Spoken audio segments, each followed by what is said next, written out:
بسم اللہ الرحمن الرحیم۔ السلام علیکم مومنو۔ شادی کی پہلی رات کے جو معاملات ہیں ازدواجی زندگی کے، اس کے متعلق ہمارے بچوں کو جو ہے اویئرنیس ہونی چاہیے۔ تو مومنو، یہ ہمارے بڑوں کو چاہیے کہ وہ انفارم کریں بچوں کو۔ علماء کی بھی ضرورت ہے، لیکن اکثر ہمیں اپنے معاشرے میں اس کا فقدان ملتا ہے، تو ضرورت محسوس کی گئی کہ اس پہ بھی پیغام ریکارڈ کرانا چاہیے۔ تو پیارے دوستو، شادی کی رات کرنے کے کام اور کرنے کی جو دعائیں ہیں، تو اس وقت جب دروازے کی کنڈی بند ہو جاتی ہے، اس کے بعد جب آپ اندر جائیں اپنی بیگم کے پاس، وہ آپ کا انتظار کر رہی ہے، تو حسب معمول اور حسب رسم آپ کوئی نہ کوئی گفٹ ساتھ لے کے جائیں، اور وہاں پر جب آپ جائیں تو سب سے پہلے جا کے آپ السلام علیکم کہیں، سلام کریں۔ اس کے بعد آپ ہاتھ ملا سکتے ہیں، ہاتھ ملا کے سلام کیجیے،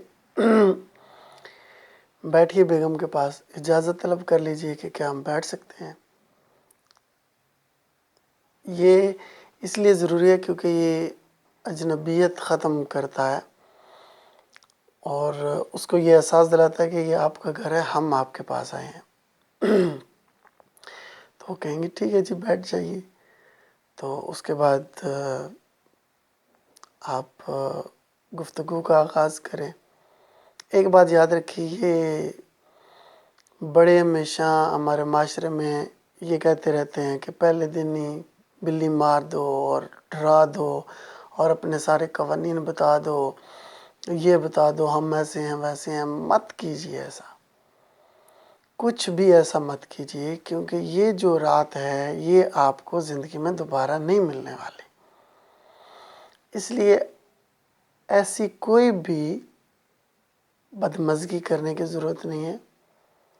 یہ اللہ سبحانہ و تعالیٰ کا ایک خاص تحفہ ہے، اور یہ جو پہلی رات ہے، زندگی میں کتنے سالوں سے ہر کوئی اس رات کی آرزو کرتا ہے اور سینکڑوں سپنے سجاتا ہے، اور شادی کے بعد بھی ہمیشہ اس رات کو یاد رکھا جاتا ہے۔ تو اس لیے کبھی بھی آپ اپنی اس رات کو بدمزگی کی نظر مت ہونے دیجیے۔ جو آپ نے باتیں سمجھانی ہیں وہ پوری زندگی پڑی ہوئی ہے، آپ سمجھا لیجئے گا، کوشش کر لیجئے گا، وہ پھر بھی نہیں سمجھنے والی۔ اللہ ہی سمجھائے تو سمجھتی ہیں۔ پہلی رات کو اس لیے بدمزگی کرنے کی ضرورت نہیں ہے۔ تو آپ کچھ بھی کھانے کا اہتمام ہونا چاہیے، مٹھائی ہو جائے، کوئی پھل ہو جائے، دودھ ہو جائے، کیونکہ آقا علیہ السلام سے سنت ہے کہ رسول اللہ صلی اللہ علیہ وسلم جب ام عائشہ رضی اللہ تعالیٰ عنہ سے شادی کی تو گھر میں دودھ کا ایک پیالہ تھا، تو رسول اللہ صلی اللہ علیہ وسلم نے منگوایا اور عائشہ رضی اللہ تعالیٰ عنہ کو پیش کیا کہ آپ پئیں۔ تو انہوں نے جہاں سے وہ پیالہ دودھ کا پیا، تو آقا علیہ السلام نے پکڑ کر سیم اسی جگہ سے جہاں پر عائشہ رضی اللہ تعالیٰ عنہ کے لب مبارک لگے تھے، وہیں پر رسول اللہ صلی اللہ علیہ وسلم نے اپنے لب مبارک لگائے اور پیا۔ یہ اس لیے دیکھیں، کوئی بھی کسی کا جھوٹا پینے کے لیے تیار نہیں ہوتا ہے، تو میاں بیوی کا ایک ایسا رشتہ ہے کہ جس میں انسان چاہتا ہے کہ ایک دوسرے کا جھوٹا پیا جائے، تو وہ بیوی کا جھوٹا پینا وہ ایک محبت کی نشانی ہوتی ہے۔ اب بعض لوگ یہ سمجھتے ہیں کہ اگر کوئی بیوی کا جھوٹا پی لے گا تو اس سے بعد میں مردوں کے سامنے پنچایت میں بات نہیں ہوگی، تو یہ بالکل بے بنیاد بات ہے، کوئی ایسی بات نہیں ہے، ہو جاتی ہے بات۔ یہ رسول اللہ صلی اللہ علیہ وسلم کی سنت مبارک ہے، تو اس سے پھر کیا ہوگا کہ اجنبیت کم ہوگی۔ اس کے بعد آپ تھوڑی دیر گفتگو کر سکتے ہیں، خوشگوار گفتگو کر سکتے ہیں، پھر آپ ان کو تحفہ پیش کیجئے۔ اور تحفہ کوئی بھی آپ دے سکتے ہیں، جیولری میں سے اور کوئی چیز. اور میں سمجھتا ہوں کہ سب سے بہترین تحفہ تو یہ ہے کلام الہی، جو ہم نے اپنی بیگم جان کو تحفے میں دیا تھا الحمدللہ. اور ہماری لاڈلی ترین بیگم آج تک خوش ہیں کہ انہیں کلام الہی کا تحفہ ملا. تو یہ آپ سب سے بہترین، اور کچھ بھی دے سکتے ہیں ساتھ میں. کلام الہی آپ دے سکتے ہیں، احادیث کی کوئی کتاب دے سکتے ہیں، تو تحفے میں آپ ایسا دیں. اس کے بعد پھر آپ نے کیا کرنا ہے کہ ایک دعا ہے جو ویسے تو سفر کے لیے سواری پر پڑھی جاتی ہے، تو یہ آپ بیوی کے ساتھ پڑھ سکتے ہیں. تو آپ نے کرنا کیا ہے کہ بیوی کے سر پہ ہاتھ رکھنا ہے، تھوڑے سے بال بے شک، تو وہاں پر ہاتھ رکھ کے آپ نے دعا کرنی ہے. اردو میں آپ کو بتاتا ہوں، جس کا ترجمہ یہ ہے کہ اے اللہ، اس کے ساتھ جڑے ہوئے جتنے بھی سکھ ہیں، جتنی بھی خوشیاں ہیں، جتنی بھی وفائیں ہیں، جتنی بھی جو ہے وہ آسانیاں ہیں، محبتیں ہیں، وہ ساری کی ساری میں آپ سے سوال کرتا ہوں مجھے عطا کر دیں. اور پروردگار، اس سے جڑی ہوئی ہر شر، ہر فساد، ہر بے وفائی، ہر ناکامی اور ہر تکلیف سے میں آپ کی پناہ میں آتا ہوں. مجھے اپنی پناہ میں جگہ عطا فرما دیجیے. تو یہ آپ اسپیسیفکلی پہلی رات کو بھی پڑھ سکتے ہیں، اور اس کے بعد بھی کبھی بھی ہمیشہ مانگ سکتے ہیں، لیکن اسپیسیفکلی پہلی رات کو آپ نے یہ دعا مانگنی ہے. ٹھیک ہے.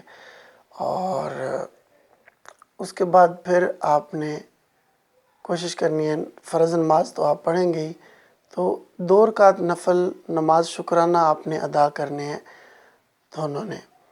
تو آپ تھوڑے آگے کھڑے ہو جائیں، اس کو ساتھ پیچھے کھڑا کریں اور آپ امامت کریں.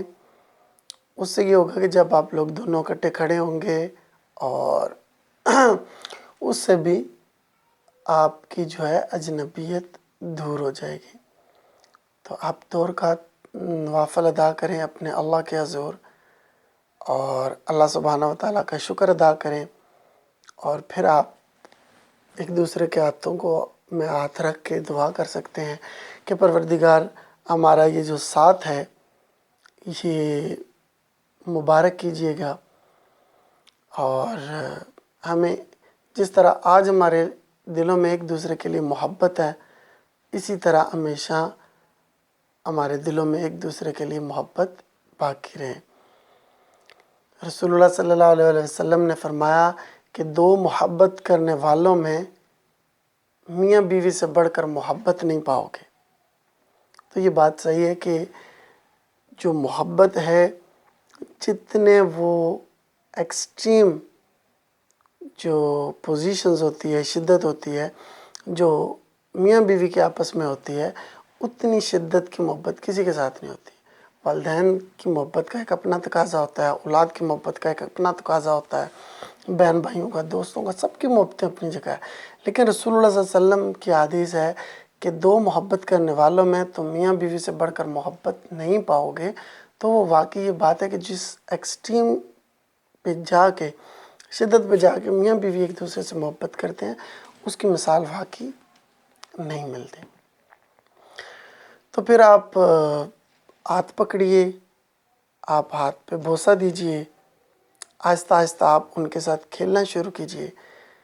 کیونکہ ایک حدیث ہے، رسول اللہ صلی اللہ علیہ وسلم نے، ایک صحابی نے شادی کی، تو انہوں نے ایک بیوہ خاتون سے شادی کی جو ان کی عمر سے بڑی تھی. تو رسول اللہ صلی اللہ علیہ وسلم کو جب انہوں نے بتایا، تو رسول اللہ صلی اللہ علیہ وسلم نے پوچھا کہ آپ نے کنواری لڑکی سے شادی کیوں نہ کی، کہ وہ آپ سے کھیلتی اور آپ اس سے کھیلتے. تو انہوں نے بتایا کہ یا رسول اللہ صلی اللہ علیہ وسلم، میرے والدہ فوت ہو گئی ہے، تو بہنیں جو ہیں وہ چھوٹی ہیں، تو اس لیے مجھے بڑی عمر کی خاتون سے شادی کرنا پڑی. تاکہ وہ میری بہنوں کو ماں کی طرح پالے۔ تو رسول اللہ صلی اللہ علیہ وسلم نے فرمایا ٹھیک ہے، لیکن پہلے کیا فرمایا کہ تم نے کنواری سے شادی کیوں نہ کی کہ وہ تجھ سے کھیلے اور تم اس سے کھیلتے۔ تو یہ کھیل ہے جو پھر آپ نے کھیلنا ہے۔ تو یہ کھیل آہستہ آہستہ کھیلنا ہے۔ جیسے کوئی نیا کھلاڑی ہوتا ہے، پہلے دن اس کو آپ نے بالنگ سکھانی ہے یا بیٹنگ سکھانی ہے، تو آپ اس کے ساتھ ورلڈ کپ والا معاملہ تو نہیں کریں گے، آرام سے سکھائیں گے۔ تو اسی طرح آپ نے بیگم کے ساتھ جو کھیل کھیلنا ہے اس میں بھی آپ نے آہستہ آہستہ ان کو ڈیولپ کرنا ہے۔ جو جو پوزیشن ہے اس میں آہستہ آہستہ ان کو ڈالنا ہے، کیونکہ فرسٹ ٹائم ہے اور اجنبیت ہے۔ سب سے پہلے آپ نے جو کچھ بھی کرنا ہے وہ اجنبیت کو دور کرنا ہے۔ جب آپ اس لیول پہ پہنچ جائیں کہ آپ کی اجنبیت دور ہو گئی ہے تو آپ مطلب وہ جو جسم کے لمس ہیں ان کو چھوئیے اور آگے بڑھیے پھر، ٹھیک ہے۔ تو مطلب اس کے لیے تو ایک اور میری ویڈیو تھی how to establish wife and husband relationship, اس میں نے کافی ڈیٹیل سے بات کی تھی۔ پھر بھی بتا دیتا ہوں کہ سورہ بقرہ کی آیت نمبر 223 ہے، اللہ سبحانہ و تعالیٰ نے فرمایا تمہاری بیویاں تمہاری کھیتیاں ہیں اور اپنی کھیتیوں میں جیسے چاہو آؤ۔ تو اس کنٹیکس میں ایک جو ماجر خاتون تھی اس کی ماجر مرد تھا اور انصاریہ خاتون تھی صحابیہ رضی اللہ تعالیٰ عنہ، تو ان کے آپس میں شادی ہوگی۔ تو اب جو ماجر مرد تھا اس نے رات کو مختلف پوزیشنوں میں جمع کرنے کی خواہش ظاہر کی۔ تو جو انصارہ تھی یہ چونکہ مدینہ میں یہودی تھے اور ہر معاملے میں اہل کتاب سمجھ کر ان کو یہودیوں کو ہی مدینہ کے لوگ فالو کرتے تھے۔ اب جمع کے معاملے میں یہودی کیا کرتے تھے کہ وہ چت لیٹتے تھے، اپنی بیویوں کو لٹاتے تھے اور اوپر سے آتے تھے اور پردے کا خاص انتظام رکھتے تھے، ٹھیک ہے۔ تو مدینہ کے لوگ جو تھے اسلام آنے سے پہلے، رسول اللہ صلی اللہ علیہ وسلم کی ہجرت سے پہلے، وہ بھی ہر معاملے میں یہودیوں کو ہی فالو کرتے تھے کیونکہ وہ اہل کتاب تھے، تو اس معاملے میں بھی وہ ایسے ہی تھے۔ تو وہ جو صحابیہ تھی رضوان اللہ اجمعین، انہوں نے کہا کہ ہم تو ایک ہی طریقہ ہے، سیدھے لیٹتی ہیں اور آپ اوپر سے ہیں، ادروائز نہیں۔ تو انہوں نے کہا نہیں، ہم مکے کے لوگ تو مختلف پوزیشنوں میں جمع کو لطف اندوز ہوتے ہیں۔ تو انہوں نے کہا جب تک رسول اللہ صلی اللہ علیہ وسلم اجازت نہ دے دیں میں تو آپ کو ایسا کرنے نہیں دوں گی۔ تو اگلے دن وہ جو صحابیہ تھی وہ رسول اللہ صلی اللہ علیہ وسلم کے پاس چلی گئی اور نبی صلی اللہ علیہ وسلم کی بیگم سے جا کے بات کی۔ تو انہوں نے پھر رسول اللہ صلی اللہ علیہ وسلم سے پوچھا، تو رسول اللہ صلی اللہ علیہ وسلم کو وہی آئی، یہی 223 نمبر جو آیت ہے۔ تو رسول اللہ صلی اللہ علیہ وسلم نے پھر یہ حدیث بھی ہے، اس کے مفہوم میں پھر بتایا کہ مقام پیدائش میں آگے سے یا پیچھے سے، اوپر سے یا نیچے سے، لیکن مقام پیدائش میں تمہاری بیویاں تمہاری کھیتیاں ہیں اور اپنی کھیتیوں میں جیسے چاہو آؤ۔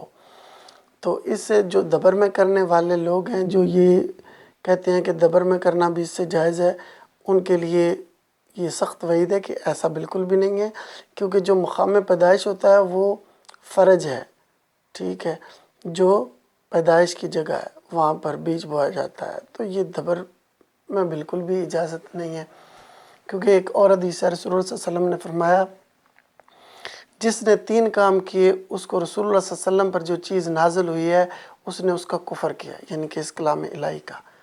وہ 3 کام کیا ہے، جس نے حیض کی حالت میں دخول کیا، جس نے بیوی کے ساتھ دبر میں جمع کیا، اور جو مستقبل کی خبریں لینے کے لیے کسی نجومی کے کاہن کے پاس گیا، تو اس نے قرآن پاک کا پریکٹیکلی رد کیا۔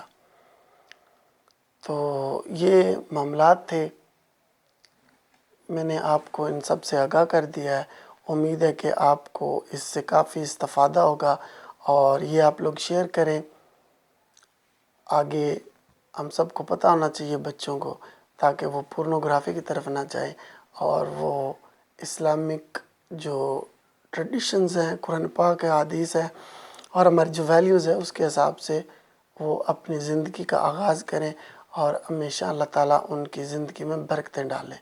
تو جزاک اللہ خیرہ.